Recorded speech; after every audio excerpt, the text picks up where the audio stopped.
Hey guys, Todd Ault here, Wall Street veteran. But today, you can call me Coco, as in Coco Chanel.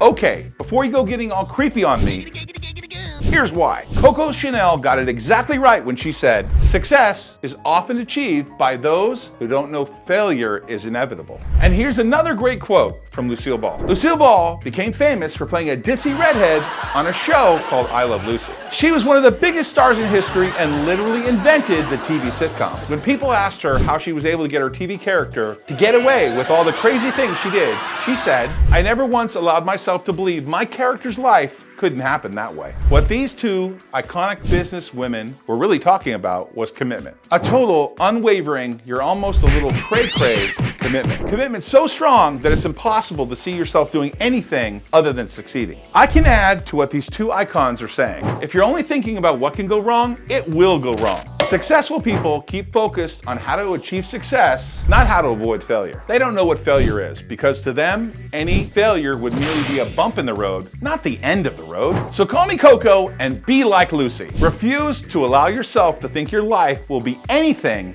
other than successful. Hey, I've given you gold, now run with it.